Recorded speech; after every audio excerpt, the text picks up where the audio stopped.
Howdy, welcome to NFL Live. I'm Hannah Storm, and we have a lot on deck for you today. Brian Schottenheimer reveals the very first move he made inside the locker room as the Cowboys' new head coach.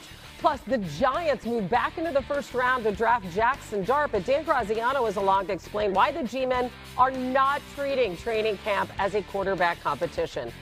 And poor Abdul Carter, denied Lawrence Taylor's iconic number 56. He's still searching for his next number. That got us to thinking, what are the most legendary NFL numbers of all time? That is on the way. And boy, do we have the brain trust for you in-house. Today, we have Mina Kimes. We have Swagoo, Marcus Spears. We have Dan Graziano, all with us for the full hour. And we're going to start with Swagoo's Cowboys. All right, here we go. The Cowboys rookie minicamp is wrapping up today, and new head coach Brian Schottenheimer spoke about the changes he's already made in Dallas, moving Dak Prescott's locker next to Micah Parsons, and then he explained the adjustments that he made in their first team meeting. We moved some guys around. This year I did, along with the help of the staff. Again, they don't really get a say in that, but there's a method to the madness. I think when the guys went into the team room for the first time, I made them all stand up after they sat down. I let them sit down, and I had them stand up, and I had them move seats. Why? It's a new year. It's 2025. We'll do that in 2026. We'll do that in 2027 and beyond. I think it's just when you start a new year, do something different, change something up. So it's something that's talked about, thought about, but there's a method to the madness at times. Okay, Swagoo, so let's start with you. One could argue there's been a lot of madness there in Dallas. What's the most effective way you think Shotty can change things as the new head coach?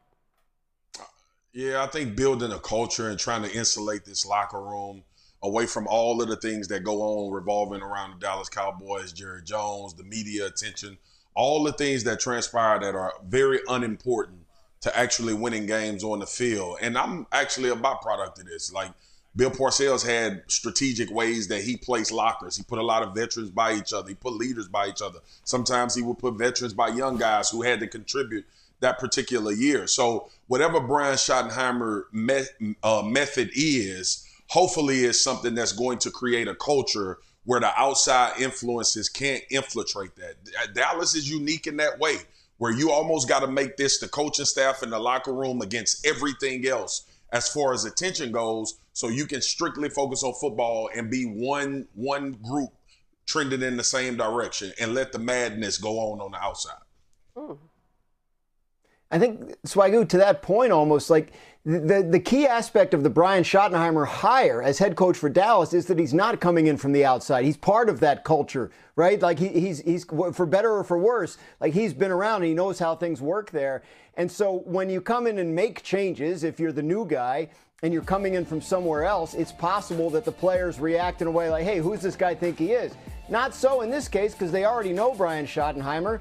And quite frankly, from what I've been told, they like him. I think this is a hire that went over pretty well, from what I understand, in the Cowboys locker room with the players. I think they're happy for him and eager to give him a chance to put his stamp on it. So whatever changes are being made, I think the players are likely, into it and excited about what he might bring to the party. But it was interesting. He sounds very optimistic, talking about we'll make these changes again next year and the year after that and the year after that. He expects to be there a while. Yeah, and listen, he may not be a new face, as you point out, Dan, but there are plenty of them there. I mean, we talked last week about all those needs that the Cowboys had going into the draft.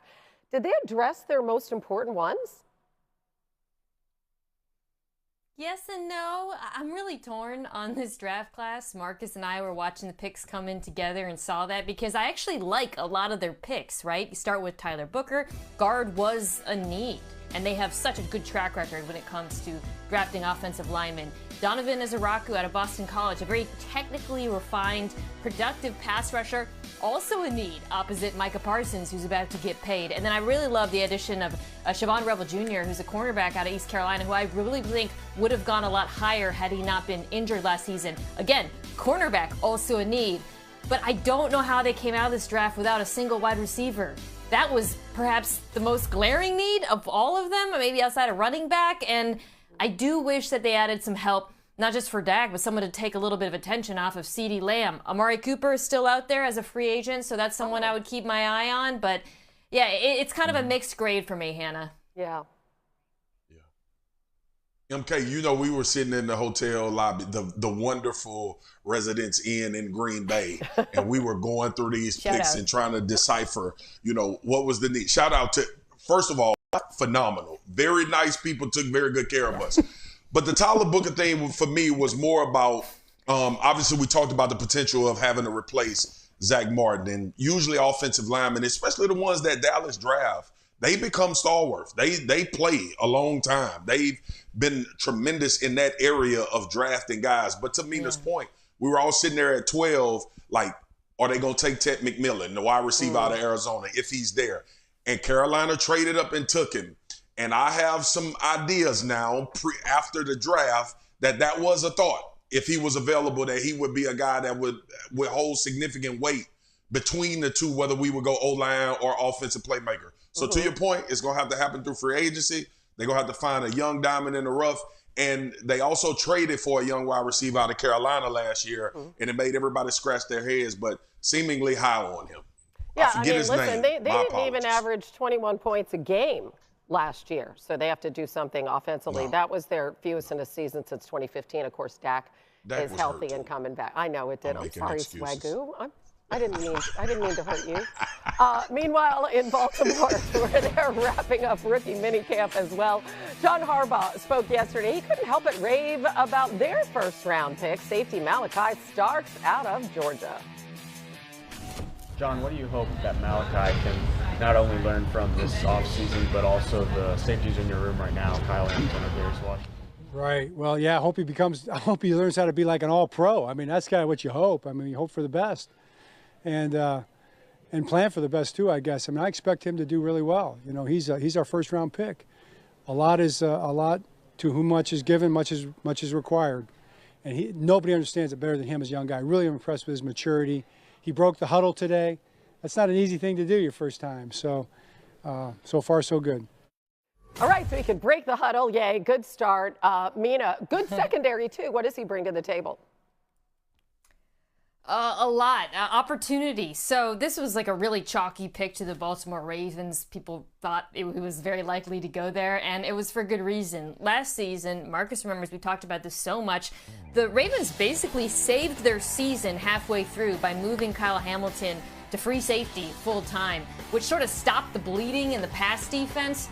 But I would also argue didn't allow them to weaponize Hamilton the way they have in the past, both playing the nickel as a blitzer, or Darius Washington emerged as a second safety. But now Malachi Starks gives them a third safety who's also very versatile and will allow them to game plan specifically for Hamilton based on their opponent. So I love the pick for who he is as a player and what he brings, but I also love it because of what it does for Kyle Hamilton, who I think is one of the best safeties in the NFL. And Swagoo, if we go to the other side of the ball, just I guess similar to what we were talking about with the Cowboys in a way, do they have enough help in that receiver room? I believe so. And like the focus and attention has been on the Ravens and the receiving room. Obviously, they had DeAndre Hopkins. Then you have Zay Flowers, who's going to come back off of injury. And I think they did a phenomenal job. But the people forget about is Isaiah Likely and Mark Andrews, right? These two tight ends really cause defenses to have to play a certain way. And not to mention 8 and the freedom that he has, because they're all really good pass catchers when you start talking about on the outside for the Baltimore Ravens. The thing that I love about what they've done offensively now with the addition of Derrick Henry is not only did Derrick Henry churn out his yards per usual, he also created opportunities like we thought at the forefront of him coming over to Baltimore, with guys having the ability to exploit matchups, because defenses have to respect and load the box with him being back there. So I think sometimes he gets lost with both of these tight ends and Mark Andrews and Isaiah Likely that I'm talking